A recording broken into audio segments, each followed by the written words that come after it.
Gérard, vous connaissez tous Gérard Filoche, inspecteur du travail, un des intervenants réguliers de la base qui se suit, beaucoup qui est intervenu assez souvent sur la question évidemment des retraites.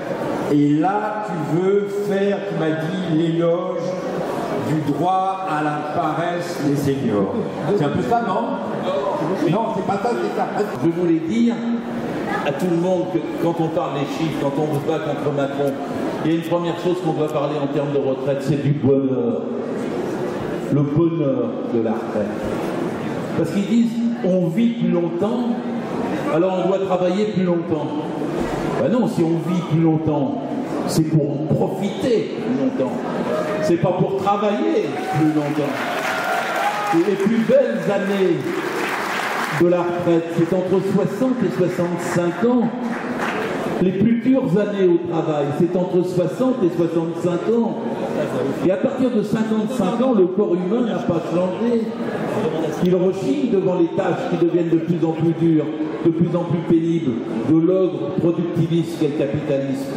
Et à partir de 55 ans d'ailleurs, il y a 2 personnes sur 3 dans notre pays qui ne sont plus au travail, qui sont soit inaptes, soit malades, soit au chômage. Il y a une aberration totale de ce monstre fanatique qui est Macron, de vouloir dire vous allez aller jusqu'à 64 ans. C'est couper une partie de la vie où quand on a fait 20 ans, 30 ans, 40 ans de travail, 35 ans, cela dépend, où on peut commencer une autre vie, où on peut faire plus, beaucoup, dans tous les domaines. Moi je rêve quand je le peux d'une petite table bleue, avec des chaises bleues, la mer bleue, le ciel bleu dans une île grecque, juste avec un verre d'ouzo et un poisson grillé. C'est un rêve. Mon père faisait pas ça. Il était menuisier chaudronnier et quand il a quitté la SNCF, c'était son jardin à 6 h du matin. Ma mère, c'était pas ça, c'était les feux de l'amour. Mais il n'y a rien contre les feux de l'amour. Parce que quand on est en retraité, on peut aussi trouver toutes les formes de joie, d'activité, et on fait bien plus de choses à la retraite quand on est libre de l'exploitation du travail que quand on est exploité par le travail. Macron, il ne veut pas parler pénibilité. Mais la pénibilité est absolument partout, elle n'est pas seulement 10 critères, comme ils sont en train de vouloir les retenir. Le travail de nuit est pénible. 10 ans de vie dépensée dans le travail de nuit, c'est 15 ans de vie dépensée au total, et on meurt plus tôt. Quand on est en 3-8, on meurt plus tôt.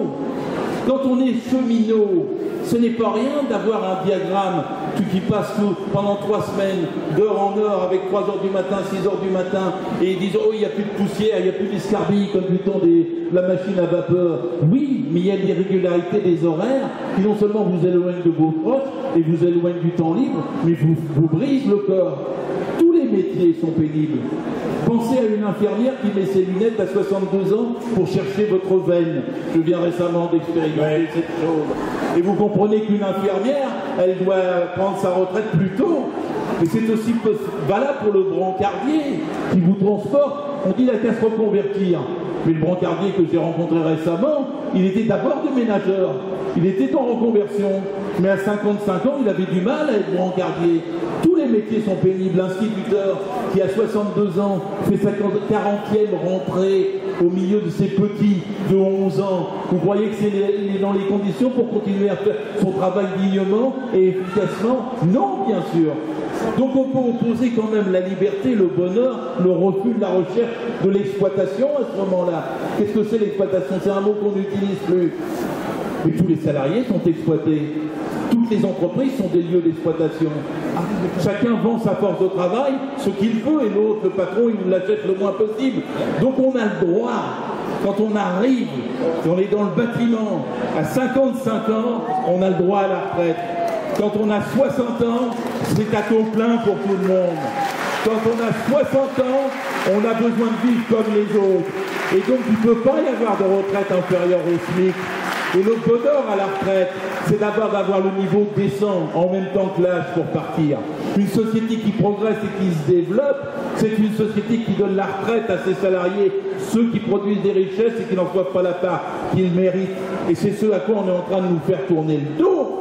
Et ce à quoi nous avons à lutter jusqu'au bout. Il faut encore 10 ans de la base j'y suis. Peut-être facile, mais en 2 ans déjà, là, 2 ans et demi, la bagarre contre les ordonnances anti-travail, la bagarre des cheminots, 15 mois des gilets jaunes, les 2 mois dont nous sommes encore comptables aujourd'hui dans le cadre de la lutte, 2 ans et demi de guerre sociale contre Macron.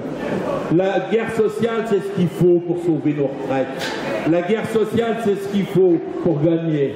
Et ce qu'il faut pour gagner avec le mouvement social, c'est aussi l'unité. Et je vais terminer là-dessus, parce que sans unité de toutes les forces, qu'on peut être associative, non syndiquée, syndiquée, parti politique, sur une plateforme qui est quand même simple à faire.